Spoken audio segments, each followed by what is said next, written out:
Volvemos a Ciudad U y mantenemos en agenda esto que ya venimos tratando, que es la cuestión de las mujeres, la desigualdad y la pandemia. Vemos un material de cuando hablamos con Ana Falú y después a la entrevista. Mirá.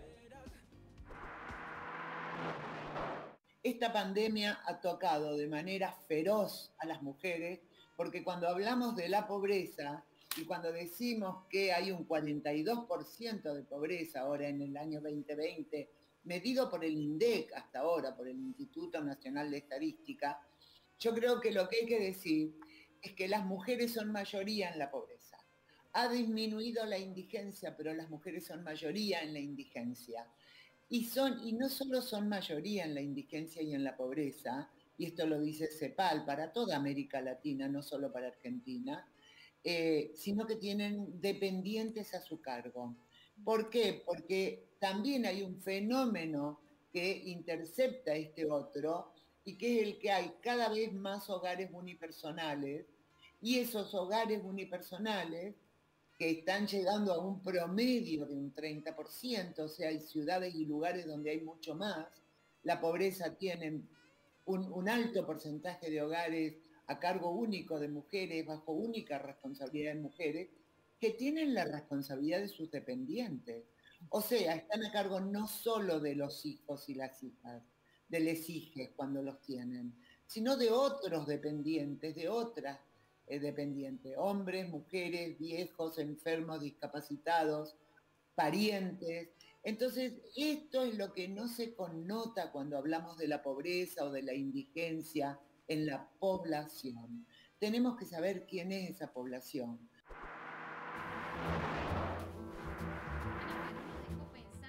Uh-huh. En ese contexto, en quién es esa población de mujeres, dónde están, qué están haciendo. Y por eso también un poco decidimos aquí en Ciudad U meternos en la diferencia o en la brecha de género que hay en el mundo y en el ambiente laboral. Tal cual. Y bueno, vamos a convocar a nuestra entrevistada, Carolina Villanueva. Vamos a llamarla a Carolina Villanueva, que está del otro lado y sumándose a este living de Ciudad U. Es cofundadora y directora de Grow. Se hizo un estudio muy particular desde Grow, desde la fundación, sobre la brecha de género y sobre todo puntualmente sobre el rol que cumplen como variable de ajuste las mujeres durante la pandemia. Hola Carolina, ¿cómo estás? Bienvenida. ¿Qué tal? Buenas tardes. Muchas gracias por la invitación. De nada. Bueno, hablando de esto, ¿cómo en el informe ustedes lograron ver esto y también lo titularon de esta forma, que las mujeres en la pandemia fueron esa variable de ajuste de todo momento? Lo escuchábamos en la casa, en lo laboral. ¿Cuál fue el resultado que ustedes recibieron de ese estudio? Bueno, principalmente eso, ¿no? Que las mujeres somos la variable de ajuste frente a cualquier crisis económica y obviamente esta crisis sanitaria no es una excepción.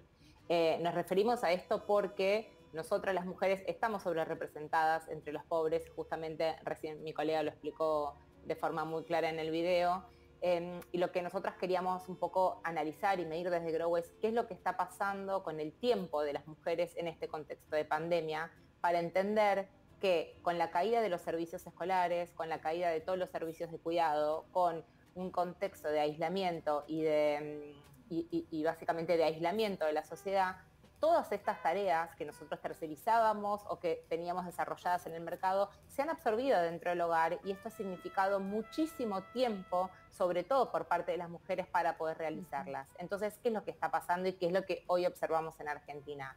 Las mujeres somos quienes estamos absorbiendo las tareas de cuidado del hogar, de limpieza y desinfección, de cuidado de los hijos, de apoyo de las tareas escolares en mayor medida que nuestros pares varones. Esto significa que somos más pobres de tiempo, significa que tenemos menos tiempo para dormir, significa que tenemos menos tiempo para hacer actividad física y para entretenernos, y significa que nuestra atención y nuestra salud mental está siendo afectada en esta pandemia. Por eso siempre pensamos que nuestro tiempo es la variable de ajuste de estas políticas, porque cuando se analiza cerrar o no las escuelas, abrir o no los comercios, volver o no al mundo productivo, no se está tomando en cuenta que nosotras somos en mayor medida quienes estamos cuidando a todas las personas dependientes del hogar, que justamente la colega Falú acaba de explicar. Esto tiene repercusiones muy graves en el mercado de trabajo. Nosotras ya estamos agarradas del mercado de trabajo casi, digamos, de un hilo, ¿no? La relación de las mujeres en Argentina con el mercado de trabajo es muy vulnerable depende mucho de la cantidad de hijos del hogar. O sea, si ustedes ven las estadísticas, la presencia de hijos en el hogar marca diferencias inmensas en relación a si la mujer trabaja o no trabaja. La diferencia entre varones y mujeres llega hasta casi 40 puntos porcentuales si una familia tiene 3 hijos. Entonces, ¿qué es lo que está pasando con esta crisis? Aumenta a las mujeres pobres, aumenta a las mujeres indigentes, aumenta nuestra pobreza de tiempo y se afecta muchísimo también nuestra salud mental. Carolina, en esta variable de ajuste que ustedes dicen y que trabajan en este informe, ¿hay algún porcentaje que nos puedas dar, por ejemplo, que hayan visto ustedes en relación a lo que tiene que ver con la sobrecarga que han tenido, por ejemplo, en esta cantidad de cuidados que ahora deben depender, en este caso de las mujeres de la casa, o lo que tiene que ver con el desempleo, cómo afectó especialmente a la población femenina? Sí, cómo no. Bueno, yo les cuento cómo hicimos el estudio. Nosotros lo que medimos es, a través de una encuesta virtual, básicamente le preguntamos a varones y mujeres cómo distribuyen el tiempo en un día promedio. Entonces, simplemente vos tenés actividades, tenés que marcar qué actividades realizás en un día promedio y cuántas horas le dedicás. Las actividades se pueden superponer, o sea, si después uno suma la cantidad de horas que las personas manifiestan hacer algo, se sumaban más de 24 horas, pero esto porque se habla de la multiplicidad de tareas. ¿Viste esa imagen que decís, mientras cocino hago la tarea y mientras hago la tarea, bueno, ayudo a tal o cual? Bueno, básicamente lo que dice es que una mujer que vive con hijos y no tiene apoyo, digamos, es sostén del hogar, está haciendo trabajo y tareas del hogar por un tiempo promedio de 35 horas por día. O sea, esto es un montón. Es un día en donde casi se duerme 1 hora menos que antes de la pandemia y donde todo el tiempo se están multiplicando un montón de tareas. Cuando estamos hablando de la cantidad de horas dedicadas al cuidado, por ejemplo, las mujeres manifiestan 1 hora más que los varones en tareas de cuidado del hogar, 1 hora menos para dormir, 1 hora menos para hacer actividad física y casi 1 hora y media más por día para ayudar a los hijos en edad escolar. Entonces, la diferencia entre tareas, entre varones y mujeres, llega casi hasta 5 horas por día. Esto es grave en el sentido de que ya de por sí las mujeres manifestamos, y esto se ve a través de los datos de las encuestas de uso del tiempo a nivel nacional, que son censales y son inmensas. Nosotros ya estábamos haciendo tareas de cuidado por 4 horas 20 por día. Y en esta pandemia se están sumando casi 4 horas, 5 horas más. Entonces, estamos haciendo actividades vinculadas a las tareas domésticas y de cuidado casi por un monto total de 10 horas. Esto es un montón. Carolina, en el informe y también en la página de Grow veíamos una cuestión interactiva que ustedes plantearon para el Día de la Madre del año pasado y queríamos también mostrarla, una partecita para que también puedan aquellos que estén interesados verla. Es una historia de una madre que está en pandemia y que cómo se despierta y cómo transcurre el día. En la página está muy bueno poder verlo porque uno va eligiendo. Digo, esto es elige tu propia aventura. Elijamos la propia aventura. Totalmente. Y las opciones que tiene una madre cuando se levanta. Y allí propone si participa o no de la reunión. Empezamos un poquito avanzado, pero empieza desde que se levanta. Allí participar o no de la reunión de la escuela. O digo que no puedo ir a la reunión de la escuela porque su marido tampoco puede ir y me conecto a la del trabajo. Muchos decimos, bueno, digo que no y me conecto a la del trabajo. Y después allí dice que la verdad es que no pasan muchas cosas en las reuniones del trabajo, entonces decido ir a la reunión de jardín. En esta dinámica de elegir y seguir la vida de una mujer en pandemia surgen estas cosas. Un hermanito está en una clase más seria, el otro es una clase de jardín y lo invitan a bailar, la maestra que es muy copada pero se arma lío en la casa. Bueno, esta cuestión interactiva que parece un cuento, pero que al fin y al cabo es la realidad de muchas mujeres, ¿surgió también del estudio que ustedes plantearon? Sí, en realidad esto ya es anterior incluso al estudio, porque esta información nosotros la publicamos para el Día de la Madre del año anterior, y esto tiene que ver con los datos de los censos nacionales que hablan del uso del tiempo de las mujeres.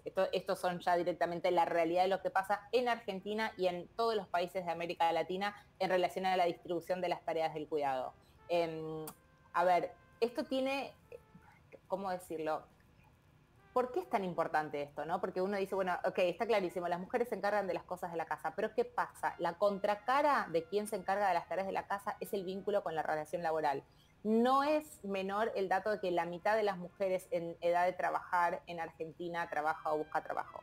Estamos hablando de que la mitad de la población femenina está por fuera de la población económicamente activa. Y uno se pregunta, ¿y qué están haciendo estas mujeres? Están cuidando, justamente. Y a veces, incluso quienes son económicamente activas, estamos siempre en esta tensión que esta historia muestra también, que es intentar mantener las dos esferas lo mejor que uno puede, ¿no es cierto? Es este equilibrio entre cuidar a los hijos, y no solo cuidarlos en el sentido físico de que tengan comida, es el costado emocional, ¿no es cierto? La contención. A nosotros nos preocupa la salud de nuestros hijos, pero nos preocupa su felicidad, que estén motivados, que estén incentivados, acompañarlos a lo largo del crecimiento. Esto no es algo propio de las mujeres, sino de los padres, pero digo, nosotros asumimos esas tareas en mayor medida y justamente en nuestros días parecen esos malabares que hace esta historia. Esta historia es una forma divertida simplemente de mostrar casi como es la vida diaria de la gran mayoría de las mujeres en Argentina y en América Latina. Carolina, la verdad que charlando con vos y con los datos que ustedes van surgiendo del estudio, vemos que hay evidencia y lo tenemos en agenda nosotros hace rato, a estas desigualdades y a la variable de ajuste. Ahora, te pregunto a vos, ¿cuáles serían algunas propuestas que podemos empezar a lanzar acá para ir modificando esta realidad que ya es insoportable y que especialmente afecta justamente a las mujeres más en tiempo de pandemia y más en tiempo de crisis social y económica como esta? ¿Cuál sería una propuesta posible para empezar a buscar la vuelta a esto? Yo creo que hay dos líneas muy importantes. Una tiene que ver con las políticas y otra tiene que ver con la batalla cultural al interior de los hogares. Desde las políticas, por supuesto, tanto desde el Estado y desde el sector privado, todas las organizaciones que emplean personas tienen que entender lo que está sucediendo en este contexto de pandemia y tienen que gobernar y gestionar teniendo estas consideraciones. O sea, ustedes piensen que mañana todos volvemos al mundo presencial y seguimos con un contexto en donde las escuelas están yendo y viniendo y demás. ¿Ustedes quiénes creen en una pareja promedio que va a volver al trabajo presencial y quién se va a quedar cuidando de los chicos? ¿Cuál va a ser el impacto en las tasas de empleo de las mujeres si nosotros, sin pensar en las tareas de cuidado, volvemos a la presencialidad? ¿Quiénes van a caer en la inactividad?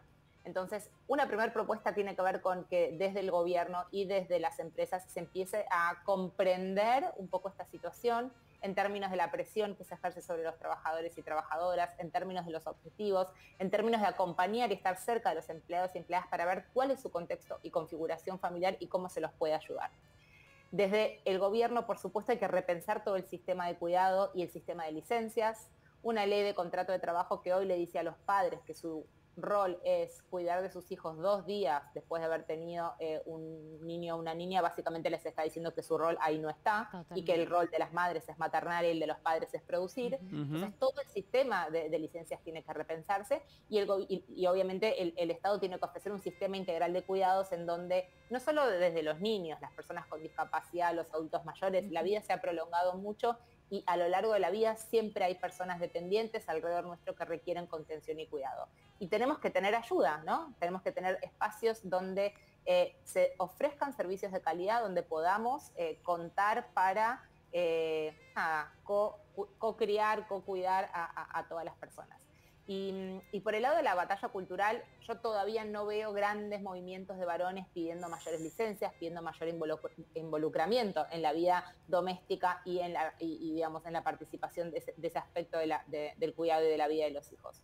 Y me parece que es un aspecto importante. Todavía las tareas de cuidado están subvaloradas en la sociedad y se toman como algo femenino y de menor valor que estar en la vida productiva. Entonces creo que ahí hay una batalla cultural enorme en relación a entender la importancia de lo que es criar chicos sanos, con confianza, con autoestima sana, para que se desenvuelvan a lo largo de la vida y que tengan presentes a las figuras paternas, maternas o a cualquier configuración familiar que los críe. Y eso todavía no sucede. Yo no veo, existen movimientos de varones, obviamente, que están pidiendo por estos derechos, pero creo que todavía es algo muy pequeño. Entonces, desde la batalla cultural también los varones tienen que empezar a meterse adentro de la casa y de las tareas del hogar. Gracias, Caro, gracias por estar presente aquí en Ciudad U, por las ideas, por los desafíos que nos ponemos todos, por pensarlo, ¿no? Porque estás pensándolo vos, nos haces pensar a nosotros, en casa también nos acompañan, así que te agradecemos mucho por estar y seguramente te volveremos a llamar para conversar más de estos temas. Bueno, les agradecemos muchísimo desde Grow, un placer participar, así que buenas tardes, para cuando quieran estamos.